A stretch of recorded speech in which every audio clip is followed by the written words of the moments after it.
Hello, ladies and gentlemen. Welcome to JC Biz. In this space, we'll cover different areas of the business world in a very serious, academic, and boring manner. For instance, no way! Well, that's more like it. Hi everyone, welcome to JC Biz. This time for real. In this space, indeed, we'll talk about different aspects of the business world, but in a more casual and down-to-earth way. Check it out.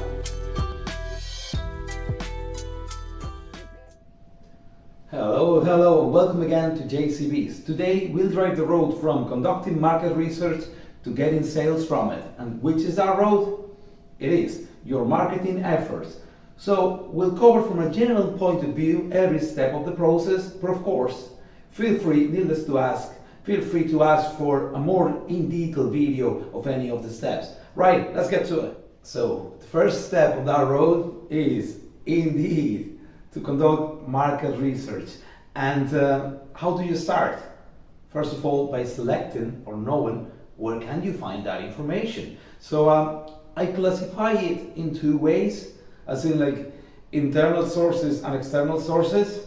Internal, company database and company knowledge. External, the internet, or outsourcing, hire a consultant.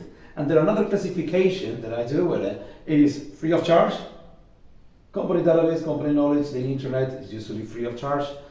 And the one that is going to cost you, that is outsourcing or hire a consultant. So anyway, you've seen already the order. That's the order that I recommend. So let's start with number one, source of information, which is your company database. That's a very quick one. All you need to do is maybe like get into your SAP system, ERP, CRM. You might find a lot of information there on your market research, as in your target customers, your current customer base, and information about the market, all the trends, how the sales have gone in the last few years. With that, you can do forecasts. So that's very quick and easy. Step number two, company knowledge. What do I mean with company knowledge? Apart from the company database, I mean the knowledge that is inherited in the company as your colleagues. Let's put an example here.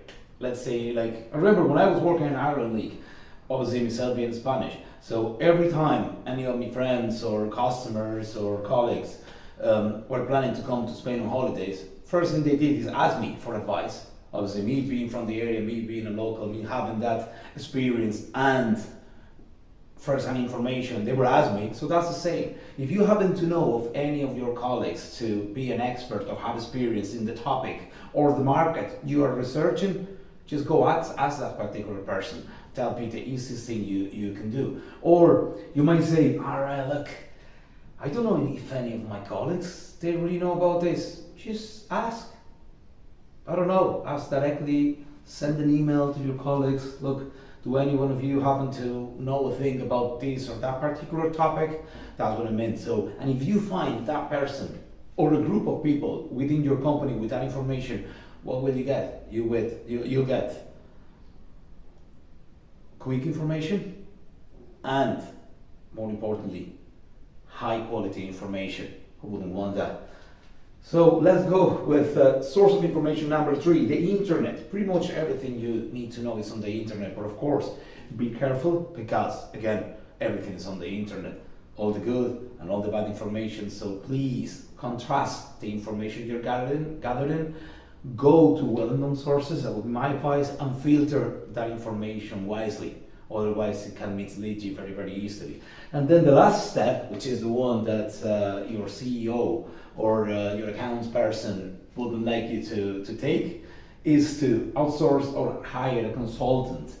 Of course, that's going to cost you, so probably the first step before you hire a consultant is to conduct market research again on who's the best consultant for you or company to carry these market research tasks for yourself. When would I advise to use that? Say, for example, like whether you are going to a market that you don't have the knowledge, your company has never been there, none of your colleagues in their previous jobs have ever been there.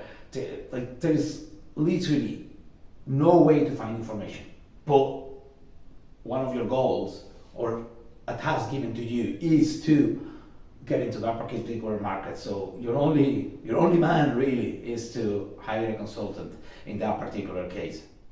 So once you have all the information for your market research, please put it on a nice and easy to understand way. Don't encrypt it to yourself, because otherwise it'll be of no value to your company. So now that we've done all that, that was the boring part.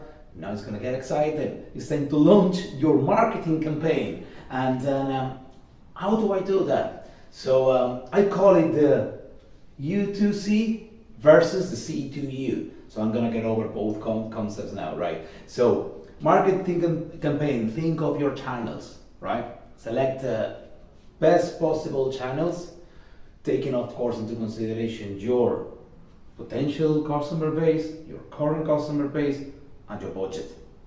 Everything is important, of course. So U2C, what do I call U2C, right? So U2C is actions that you or your company takes directly to reach your customers. As in, you go directly to them with no middleman. Examples of that: direct sales, your usual external sales team. You also have telesales. I know they're annoying. It happens to everybody. I know, I'm part of it. But look, sometimes for business, you need to take these actions. Hopefully not annoying too much people. For anyway, too many people, right? And an email campaign. So again, they're direct ads or ads that you do to directly address your customer base. And now, how does that compare with the C2U? That's customer to you.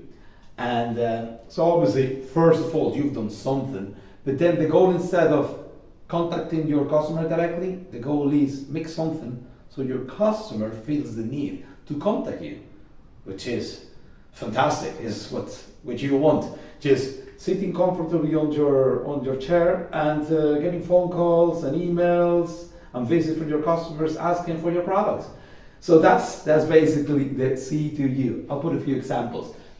Two different categories: digital and traditional. So within digital, you have like obviously your web page, if you have a blog, SEO, SEM, any sort of publicity online, as in like banners, Google Ads, you name it.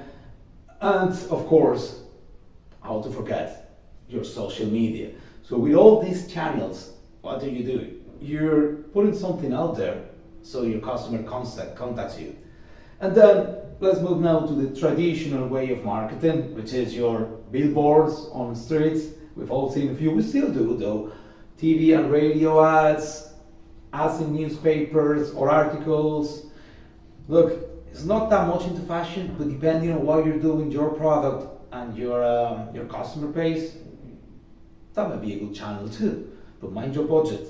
Right, so we've conducted market research, we've designed our marketing strategy. We've done really well, but we're not done. We're far from being done.